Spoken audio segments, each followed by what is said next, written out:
Hey, here's the thing. So, Stickman Jesse, that dude, right? Couldn't make it again, and this is very sad news to me because, um,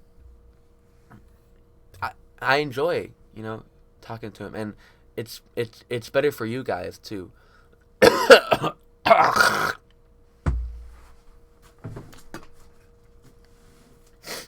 It's better for you guys to get this two perspectives and more information. It's probably a lot better, more enjoyable even. Um, so that thought deeply saddened me when I was like, wow, he's not gonna be here. But then I was like, wait a second, no Stickman, just me. That makes the podcast just that much more handsome. So I was like, sometimes it evens out, and here we are, starting with the first game of the week, Dolphins versus Ravens. So well, once again, Stickman left some notes for everyone to Oh, I have fur here. Holy fuck! Wait, I have so much fur here. Look at this. Nah, man, this is fire as hell. Well, Stickman left notes, right? It was like, read these off, and I'm like, word, I got you, right? So my notes here. Looking at this game, Lamar is more prone to human games than any other inhuman quarterback, given that most of his production comes through his legs. That can happen sometimes where he just throws a dud. He's the shit, but Bateman, fuck.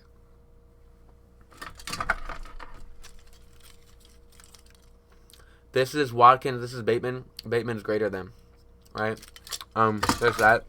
Miles Gaskin has had a 58% snap share or more. In 4 games in a row. He's had 12 carries in these games and 4 targets in every game besides this one in this last 4 game stretch. So he's getting usage. He's very viable. Gesicki gets 7 targets and puts up 0. That's unfortunate, but keep starting him. Stickman says Lamar had no answers for the Dolphins' high blitz rate. True story. Baltimore O-line is a liability in the passing attack. Also a true story. With Tua coming back next week, Stick anticipates that Gesicki and Waddle get back on track with better efficiency. And maybe Will Fuller returns. We don't know. Oh, this is shitty. Oh, now I gotta fucking look at this again. Maybe. I don't know. It's whatever. Yeah, so maybe like Will Fuller returns. Who knows? But Devontae Freeman is the best bet in this Ravens backfield. He could get lucky with a touchdown, but I mean, at the same time, it is kind of a coin flip.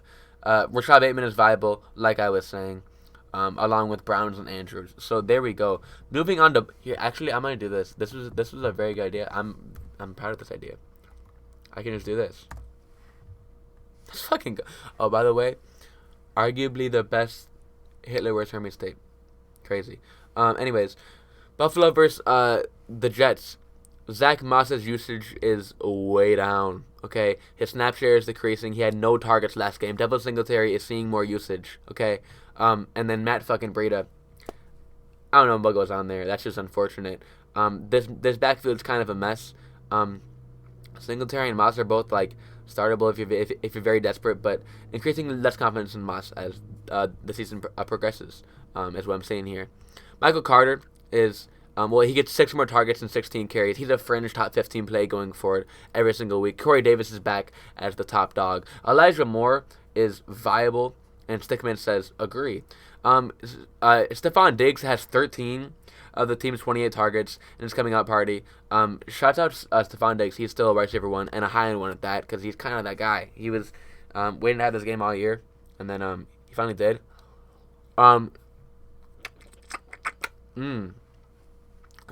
Stick says that he was surprised to see Moss playing. He didn't play much, so yeah. I don't know what to do there. Carter's awesome and worth playing even if the Jets don't score. I agree. I have him ranked as a top 15-ish back, give or take. I don't fucking know what top 15 is, but like give or take, you know, it just feels right. So yeah, that's about it. Moving on to the next one, we have Tampa Bay versus the Washington football team, right?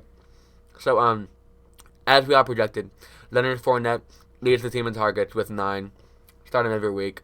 I don't know why, but you got to do it. Tyler Johnson of where? Oh, right fucking here. Minnesota. 5 targets. What a beast. Antonio Gibson. 26 touches. Goddamn. Goddamn. A lot of touches, but wait. 24 carries. Okay, still good, but like 2 targets, you know what I'm saying? Oh. J.D. McKissick had 4 targets. Gibson is dust. Matchup dependent RB2 going forward. Always has been if we're looking at it through a real lens, because McKissick hasn't gone anywhere, okay? Terry McLaurin, 8 targets. Another subpar game, but his elite usage makes him startable. McLaurin, please, can we get a good QB? Stick says. Heineke is serviceable, but, you know, not good enough.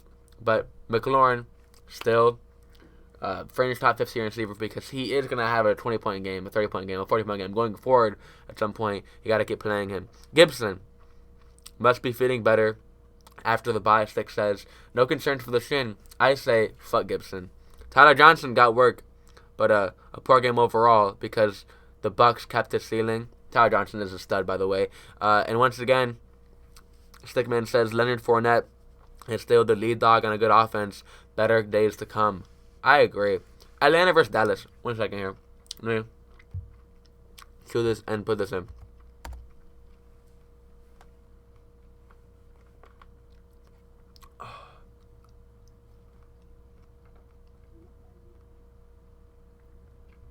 Pineapple's so good.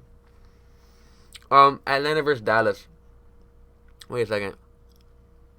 Oh, no, never mind. I was going to say, isn't this game happening, like, this weekend? No, that's Dallas versus KC.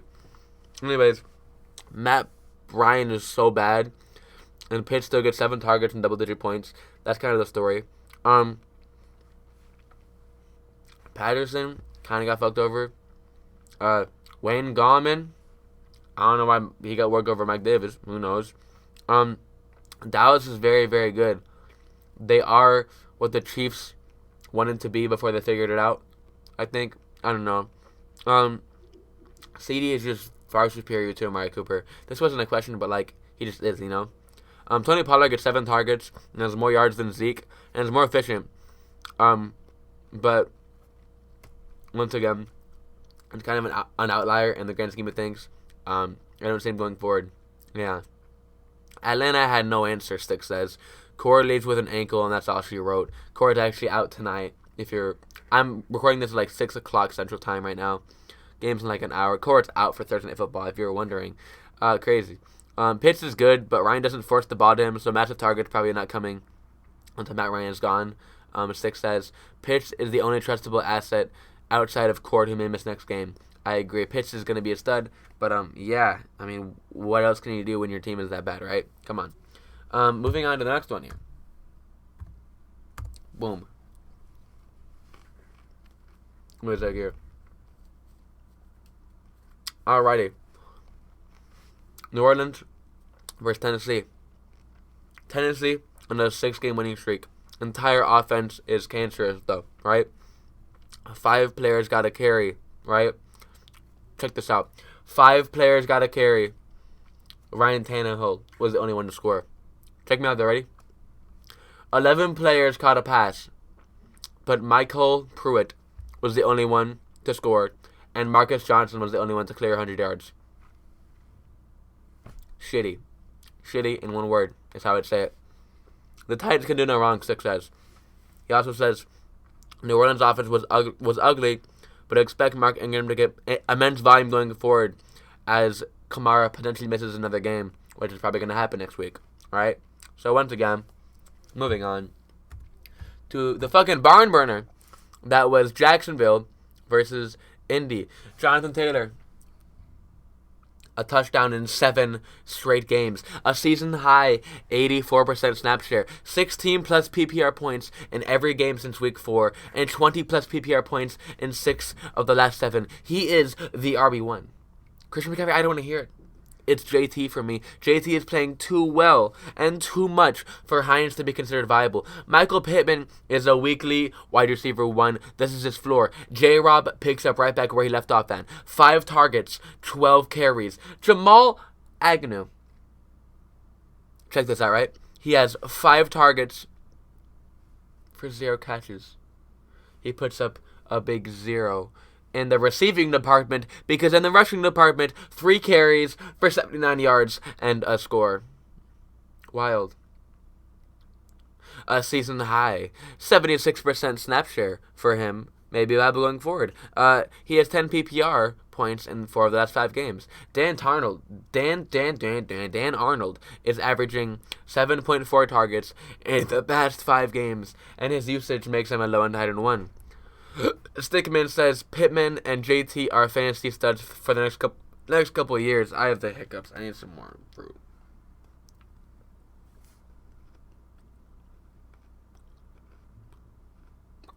Oh, fuck. Jacksonville teases fantasy goodness, but they're too hard to predict and don't show up in matchups that they should. Next year might be different, Stick says, but for now, it's J-Rob and that's it. Sadly, Marvin Jones isn't getting the looks that he once was to find his way into your lineup. Very, very, very, very, very, very, very sad news from Stickman there. Okay. Moving on. Detroit versus Pittsburgh. I say Detroit versus Pittsburgh, right? Pittsburgh is a sorry franchise. Pat Freiermuth has a career high 9 targets, right? He has 6 plus targets in 4 straight games and 3 touchdowns in these 4 games. He's a low Untitled 1 that is very streamable, but in Dynasty, you need to sell him. He will not have a good career. TJ Hawkinson. He has 3 games this year with less than 3 targets and 6 games with more than 8 targets. He has yet to have a single game this year between 4 and 7 targets. He's far more prone to duds than the top tight ends, and he could be as low in the rankings as guys like Gesicki, Schultz, and Fant. So he's not in the elite tier anymore, nor is he in the second tier. He's just kind of there in like tight end 7 to 10 range because he has these duds a lot, right? And his offense is so bad. Swift is one of the safest assets in fantasy and perhaps a top 12 asset in all of fantasy football. He has never cleared 20 carries in his career before this, but somehow he puts up 33 carries and 6 targets in this one game. He's very good. He gets hold out of 2 touchdowns. Very, very unfortunate. And get this right, he's actually the RB5 in games where the Lions don't win. So if they keep losing, you can expect him to be good. Nigel Harris is a top 3 running back. He puts up 100 yards and 4 more targets. It's pretty clearly JT, CMC, and Najee in some order. And I say, how did Ray McLeod get 12 targets? I don't know. It's crazy. Deontay Johnson remains the definition of elite and a must start. He has legit one of the safest volume plays at the entire position. He's had 6 of his past 8 games have had 10 targets. Right? He's kind of a stud. Stick says buy a Freiermuth in Dynasty, but he's wrong. He also says that Deontay Johnson is a buy in any format, which I agree there. Cleveland versus New England. Here, I'm gonna make more content out of this right here.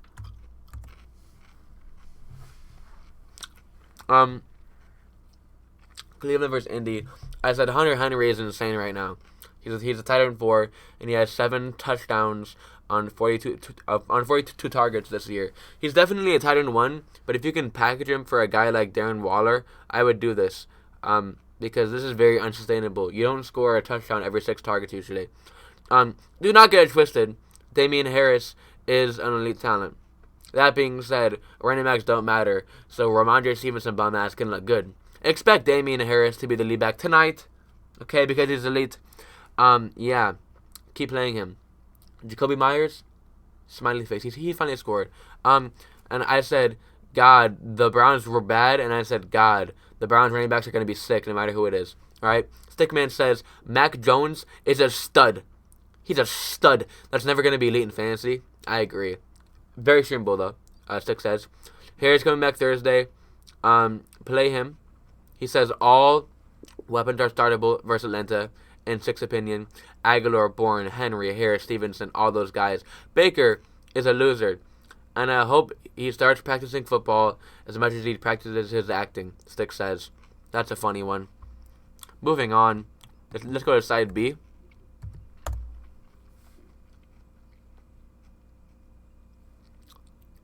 The images stayed the same. What the hell? Anyways, Minnesota versus the Los Angeles Chargers. Stick says, no, I say, this was my thought, my OC right here. Oh man, for 15 minutes, that's crazy. I say, Justin Jefferson, so good. Great catches all game. Perplexing that he is not getting 10 targets per game, but we must persevere. Start, obviously, and buy everywhere while you can, because when he starts to get the targets, it's wheels up. I say, once again, Dalvin Cook gets elite volume, right? Lacking the efficiency on the ground and volume through the air to be elite, but he's probably top 7 right now. I don't know. Dalvin Cook is just lacking the pass catching work through the air and the efficiency and the upside through the touchdowns to like be elite right now. But he's still a good option, you know. So Minnesota trust Tyler Conklin so much. I don't know why. He has 5+ targets in 4 straight games. They draw up a play for him on a 4th and goal, down by a score. They draw up a play for him where Kirk gets fucking hammered and he tosses it over to Tyler Conklin instead of Justin Jefferson, instead of Adam Thielen. It's Tyler Conklin getting the fucking ball, which is just bizarre to me, you know what I'm saying? But, good for him, you know? Roundtree is so bad. Mike Williams is still very, very, very viable, but the jig is up with him, okay? It is definitely Allen over Williams. Not even close, because Allen has 11 targets in 3 straight games. Since Mike Williams insane, 16 target, 8 catch, 165 yard and 2 touchdown performance versus Cleveland, Mike Williams has not topped 60 yards, 6 targets, or scored. And I say, Stick, what do you think about that? Okay? Mike Williams says, no, he says, Mike Williams has another injury scare. This is Stick here. And Stick expects him to be on a new team next year, which I don't blame him, right? Eckler, he is a fringe top 5 asset with 6 more targets and 11+ carries. He's averaging roughly 20 points per game, which is very elite. Stickman says, Jefferson elite for years to come. Keenan Allen keeps getting there on elite volume and elite route running. He's the stud. This is how it always shakes out for him. I agree. Eckler is the man. Just hasn't scored recently. This is all facts by the Stickman here. Moving on. Okay, we're out of these. What should we do now? Let's go to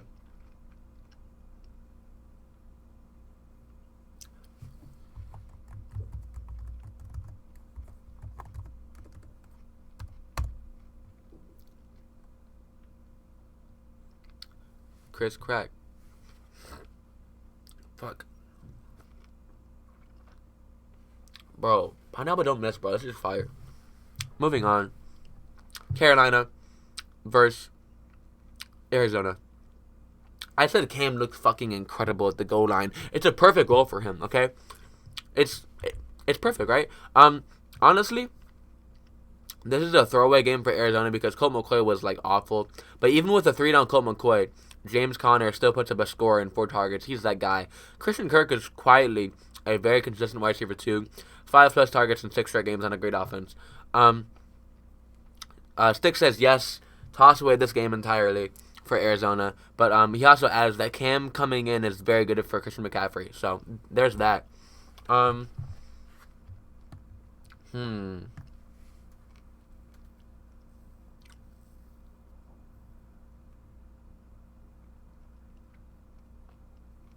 don't know what to do now.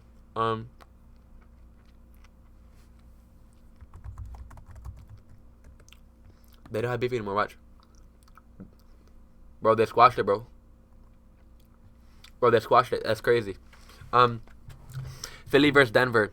Jordan Howard is very viable. 12 plus carries in every game, 3 touchdowns in 3 straight games. I think Miles Sanders is back though, so like disregard that. But like if he was out, you can pick Jordan Howard. Get this right. In weeks 1 through 8, Devontae Smith gets 7 targets a game. Okay. In weeks 9 and week 10, he gets 6 targets each. He breaks 20 points in weeks 9 and 10, but had never previously. Okay, that's just fucked up. He's been a flex option the entire time, and that doesn't change now that he's been scoring, right? Six says, Kenny Gainwell, where's he at? I said, I don't know. He's ass. Well, I could been saying the whole time, right? He's not good. Philly run totals keep rising, and team is playing a very... this is Stick here. He says, Philly run totals keep rising, and team is playing very well since they've gone to a 56% run rate in neutral script in the past month. A team to continue to monitor as the Jalen Hurts experience marches on. Wise words from the Stickman here. Let's look up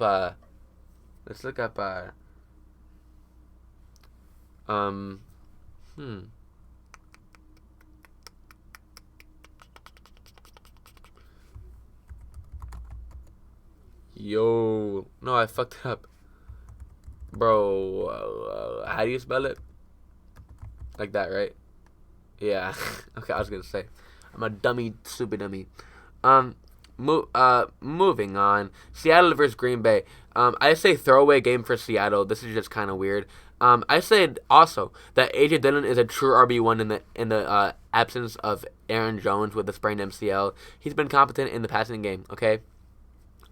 Stick says please buy AJ Dillon while you can in Dynasty because if you can afford him, he's gonna show out and be good for years to come. He also says that Tay and Rodgers are running out of time. Still waiting for that big blow-up game from them. And I tend to agree, unfortunately. Moving on to...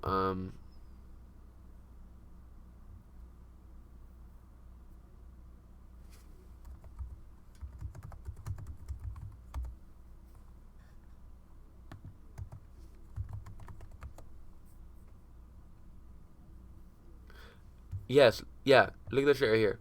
Look at this shit on Spotify. You won't be disappointed. It's pretty crazy. Kansas City versus Las Vegas. Okay, Darren Waller is second in tight end targets, and he has not had a game below 5 targets. He hasn't scored since week 4, so there's that. Right now he's tight end 7, but only a couple points out from tight end 3. Rest of the season, easily top 4, okay? Buy low if you can. He could see a target bump with no Henry Ruggs. Josh Jacobs is as good of an asset as he's ever been. He's had 4+ targets or a rushing touchdown in every game that he's played this year. Edwards assumes a bigger role with no Ruggs, averaging a league-leading 20.7 yards per reception. Had 4 targets in every game but 1 this year. He is viable if you're very desperate. Hunter Renfrow is fucking insane. Keep playing him if you can. Double-digit PPR in every game besides 1 this year. A very high-end flex play. And that is it. Now, I'm just gonna eat here and talk about what's on my mind. Whatever comes to my mind. I don't know what's on my mind right now. Lately, I've been better lately. Yeah, it's been up and down rough. And especially as of late, it's been pretty rough.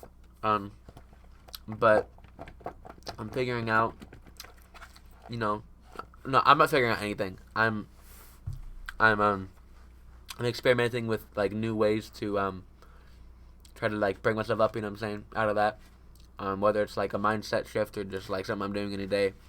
I'm just trying to figure out new things to do. If you're in college, even if you're in high school, even if you're anybody, just know that like, whatever your perception of people are, it's probably worse than your perception, like how they're doing and what they have figured out. Because like at the end of the day, we're all kind of fucked up, and people don't want to show that because it looks bad on them. And like, you know what I'm saying? Like, it does look bad on you. Like, if you could look perfect, like that'd be sick, But just know that like nobody is like great, Nobody is great. Everyone's posing, Like, just know that you're not alone, people love you, you know. I love you probably. I don't know. I might. Depends on the day, but usually I do. Um, and yeah, interested to see how the next couple of days go. See if I stay feeling good or I don't feel good. I hope I feel good, you know. I could, who knows. But yeah, I hope you enjoyed. Hope to see Stickman back. That's a cool guy. Have a good day, y'all.